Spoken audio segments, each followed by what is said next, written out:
Ordinarius Profesör Süheyl Ünver'in kaleme aldığı şehit ressam Hasan Rıza'nın Hayatı ve Resimleri isimli çalışmasının yeni kuşaklara aktarılması amacıyla yeniden yayınlandı. Trakya Üniversitesi tarafından yayınlanan şehit ressam Hasan Rıza'nın hayatını konu alan kitap, bir dönem okul müdürlüğü yaptığı Edirne Meslek ve Teknik Anadolu Lisesi'nde düzenlenen törenle tanıtıldı.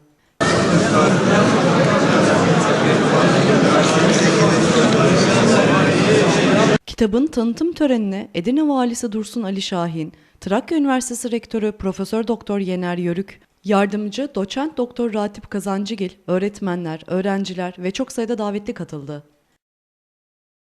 Edirne Valisi Dursun Ali Şahin, törende yaptığı konuşmada 1913 yılında Balkan Savaşları'nda şehit düşen ressam Hasan Rıza'nın hayatı ve resimlerinin yer aldığı kitabın genç nesillere kazandırılması açısından çok önemli olduğunu söyledi. Özellikle bu eserin kazandırılmasında, günümüz Türkçesine çevrilmesinde, basımında emeği olanlarını kutluyorum. Çünkü büyük şahsiyetin tanınmasına vesile olacak olan bu eser günümüze kazandırılıyor. Özellikle genç nesillere kazandırılması, bu konuda merak uyandırılması bakımından son derece önemli. Zaten merhum kendisi askeri ressam, askeri liseyi bitirmiş. Hatta askeri lisenin bitimine sonrasında Osmanlı-Rus Savaşı'na bizatihi katılmış kişidir. Çok büyük insan.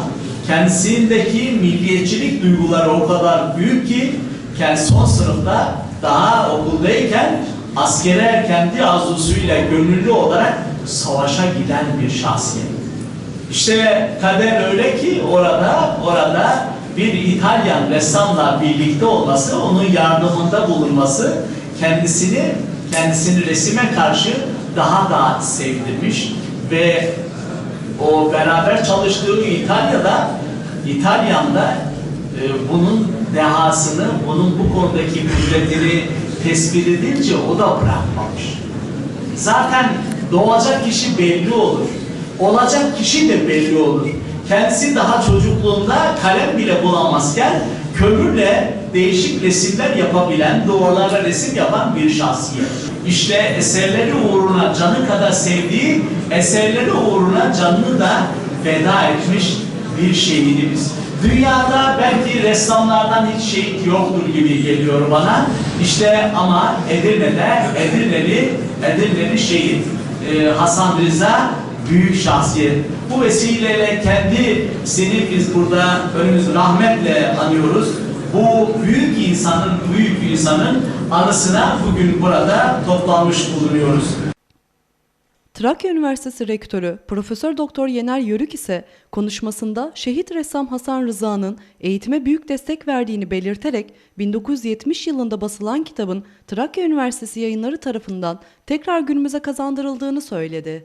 Edirne'nin yetiştirdiği en önemli tarihi şahsiyetlerden Edirne'de yaşayan ve Edirne'de şehit edilen Hasan Rıza'nın kitabının tanıtımı için toplanmış bulunuyoruz.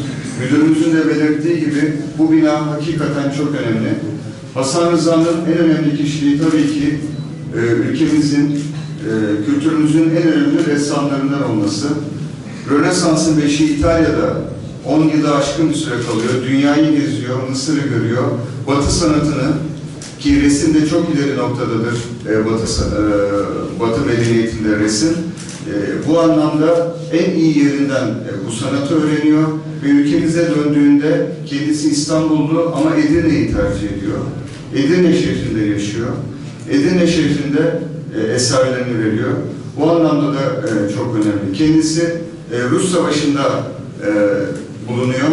Bir asker kökenli ve savaş betimlemelerini bizzat savaşların içinde yaşayarak canlandırma yetisine sahip.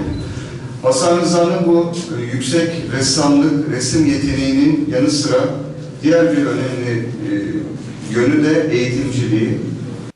Kitap tanıtımının ardından kütüphane salonunda Hasan Rıza'nın eserlerinden oluşan sergi gezildi.